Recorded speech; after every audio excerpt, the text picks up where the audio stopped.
नमस्कार, मैं हूं पीयूष त्रिपाठी और अब आप देखना शुरू कर चुके हैं हमारा विशेष कार्यक्रम अर्पण। अर्पण में आप सभी दर्शकों का स्वागत है। दोस्तों, आज हम बात करेंगे सर्प की। जी, सर्प क्यों दिखाई पड़ता है, सर्प जो आपको सपने में दिखाई पड़े वो किस तरह से दिखाई पड़ता है, मतलब क्या आपको सांप काटता है, सांप दांत दिखाता है, वगैरह वगैरह। तो आज हम सर्प पर विस्तार से चर्चा करेंगे। कहते हैं कि बायोलॉजिकल ग्रोथ में सांप जो है वो मनुष्यों की योनि से ऊपर है। इसका मतलब बायोलॉजिकली मनुष्य जो है वो सरकने वाले जीवों से होकर के चलने वाले जीवों में शिफ्ट हुआ। इसका मतलब ये है कि सारे के सारे मनुष्यों के की जो डोनर जो योनि है वो सर्प है। इसलिए हमारे यहाँ सर्प को कुल दैवत माना जाता है। सर्प सामने दिख जाए, सर्प सपने में दिख जाए तो भी हम सर्प के दर्शन का या सर्प के स्वप्न में दर्शन का भी एक मतलब निकालते हैं। तो आज विस्तार से चर्चा होगी कि स्वप्न में सर्प दर्शन का क्या मतलब होता है, क्या अर्थ लगाया जाना चाहिए, सपने में सांप क्यों दिखाई पड़ते हैं और जो भी सांप दिखाई पड़ते हैं उनके मायने क्या होते हैं। इसके अलावा आपके कल के राशियों का हाल होगा। जी, हिंदुस्तान में ये पहला कार्यक्रम है जो 12 घंटे पहले हम आपको आपके कल का राशिफल बताते हैं ताकि आप अच्छे से कल को प्लान कर सकें। चलिए, तो अब कार्यक्रम की शुरुआत करते हैं और सपनों की बात करते हैं कि सपने में सांप दिखाई पड़े तो उसका क्या मतलब होता है। हाँ, सपने में हमें जो कुछ भी दिखाई पड़ता है उसका कुछ ना कुछ मतलब होता है। विज्ञान कहता है कि सपने दो प्रकार से होते हैं, एक अस्वस्थता में दिखे जाने वाले सपने और एक अच्छे स्वास्थ्य में देखे जाने वाले सपने। जो अस्वस्थता में सपने देखे जाते हैं उनका कोई मतलब नहीं होता, मान लेते हैं वह रोग के कारण सपने दिखाई पड़ रहे हैं। परंतु जो स्वस्थ अवस्था में दिखाई पड़े और दिन में दिखाई पड़े या आधी रात के बाद दिखाई पड़े या ब्रह्म मुहूर्त में दिखाई पड़े, तो सपने में दिखने वाली हर चीज़ हमें भविष्य के बारे में संकेत करती है। सपनों का भी शुभाशुभ होता है। कुछ सपने हमें याद रहते हैं, कुछ हमें भूल जाते हैं। उसी प्रकार यदि हम सपने में सांप देखते हैं तो इसका मतलब भी कुछ होता है। सनातन में सर्प पूजनीय माना, जैसे मैंने कहा कि सर्प हमारे कुल दैवत होते हैं। मेरा ख्याल है कि इस सर्पों को हम डोनर मानते हैं, इसलिए 8 प्रकार के अष्टवसु हैं जिनकी हमारे यहाँ पूजा होती है। अष्टवसु और एक वसु के 9 कुल नाग होते हैं। इस तरह से हमारे यहाँ पे 9 अट्ठे 72 144 वेराइटियाँ होती हैं मेल फीमेल मिला करके, जिन्हें हमारे यहाँ सर्प की संज्ञा दी गई और उनको मारने से पाप मिलता है। ऐसे हमारे यहाँ पे अलग अलग जगहों पर सर्प का विधान मिलता है। हम जिस धरती पर रहते हैं उसे वसुधा कहते हैं कि एक अनंत नाम के वसु ने इसको धारण कर रखा है। भगवान जिस शैया पर विष्णु विराजमान है वह शैया शेष नाग की शैया है। भगवान शिव के गले में जो सर्प लिपटा है उसका नाम तक्षक है। और फिर वैसे हमारे यहाँ सर्पों का बड़ा विधान मिलता है, शास्त्रों में सर्प का वर्णन मिलता है। मेरा ख्याल है कि सभी प्रकार के धर्मों में सर्प का कहीं ना कहीं कोई विशेष महत्व है। हमारे यहाँ पे सनातन में सर्प को देवताओं का प्रतीक माना गया और कई बार इसे मृत्यु का संकेत भी। क्योंकि सर्प हमारे जीवन से कहीं ना कहीं जुड़ा है, इसलिए कभी भी हम सपने में जब सर्प को देखते हैं तो एक सर्प का स्वप्न में आना तो बड़ा स्वाभाविक है। आप में से बहुत सारे लोगों ने कभी ना कभी स्वप्न सर्प के देखे होंगे। अनायास ही आपके मन में ख्याल भी आया होगा कि बस ये जो सपना हमने देखा है वो सही है या गलत। तो इस तरह के सपने शुभाशुभ फल और इसका मतलब जानने के लिए हमारे इस कार्यक्रम को पूरा देखें, अंतिम तक देखें।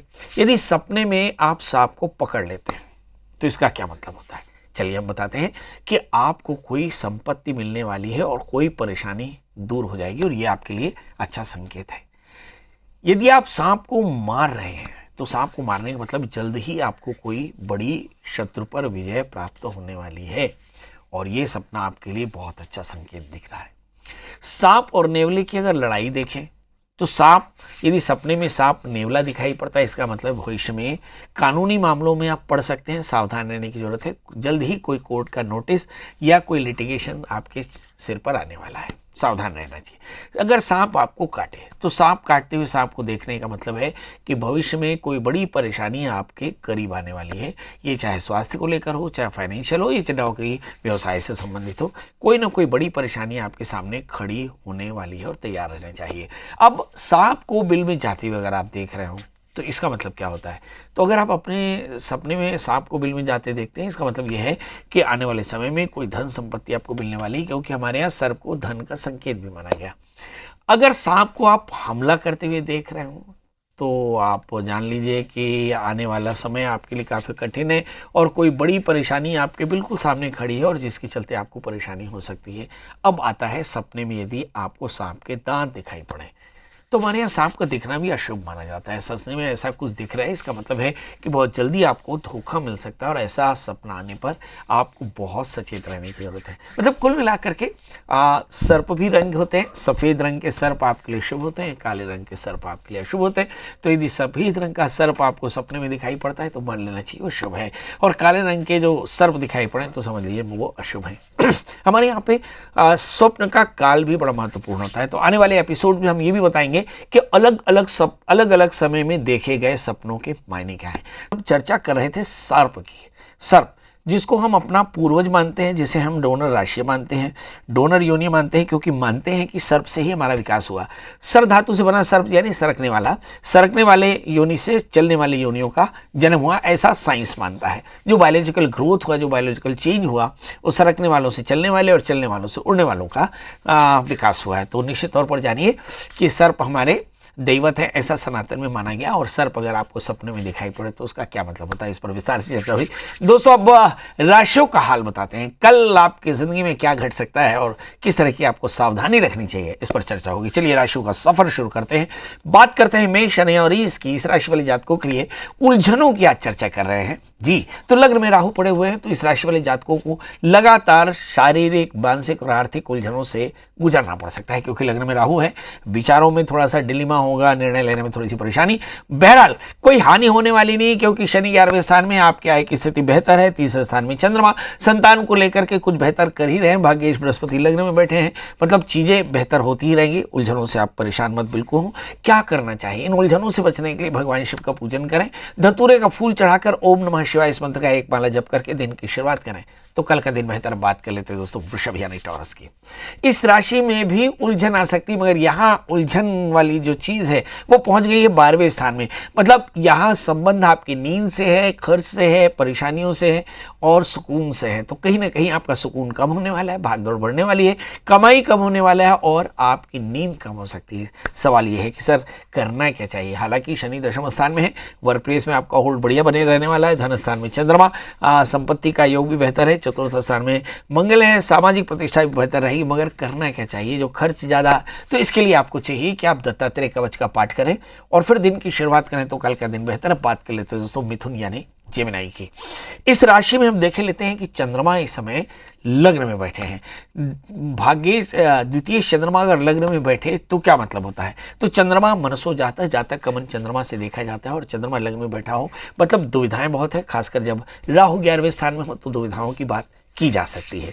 पर एकादशेश है, बृहस्पति दशमेश होकर के 11वें स्थान में लाभ की स्थिति बनी रहेगी।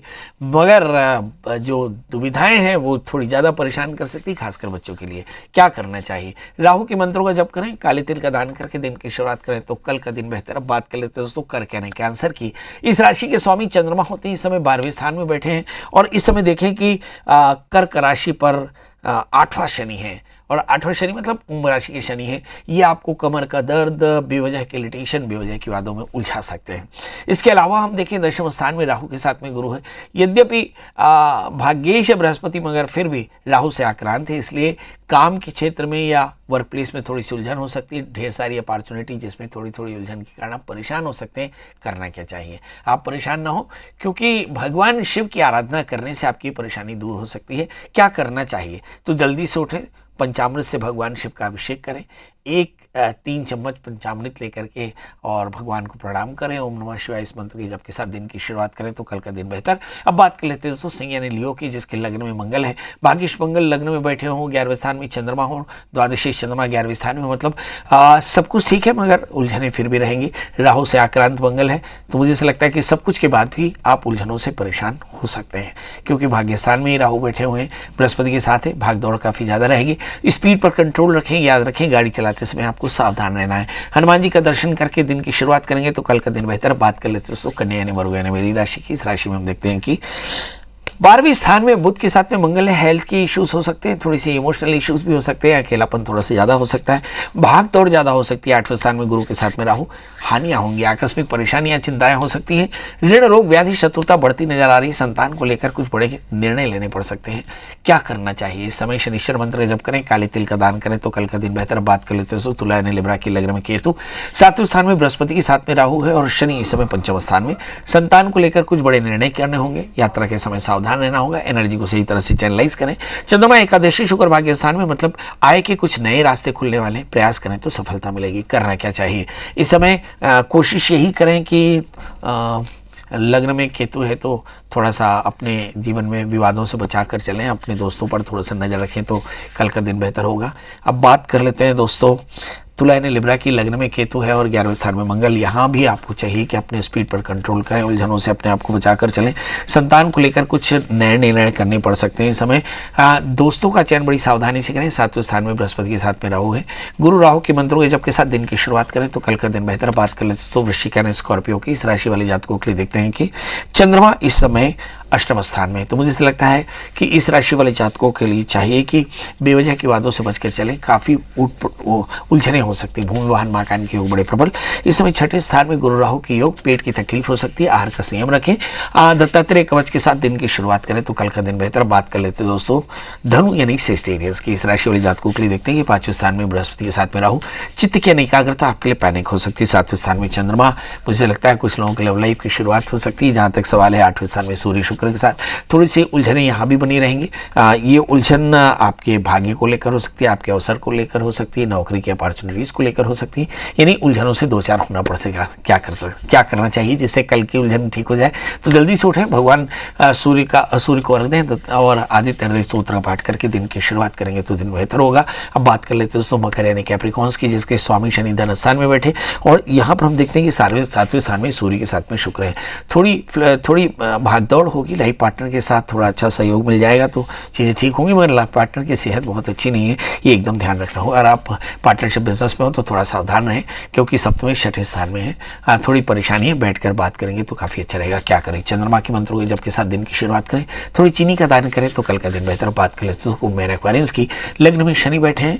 लग्नस्थ शनि आपको स्वभाव से बड़ा इमोशनल, बड़ा जस्टिफाइड बनाता है, थोड़े दयालु हैं, तो हो सकता है कि कल का दिन पूरा स्पिरिचुअल एक्टिविटी में गुजर जाए। वैसे भी श्रावण का महीना है। इसमें 30वें स्थान में राहु, बहुत ज़्यादा क्रिएटिव होंगे, निर्णय लेने में यहाँ भी परेशानी हो सकती है। बच्चों के डिस्ट्रैक्शंस थोड़े ज़्यादा होंगे, पढ़ाई करने में थोड़ा एकाग्रता रखनी होगी। कैसे?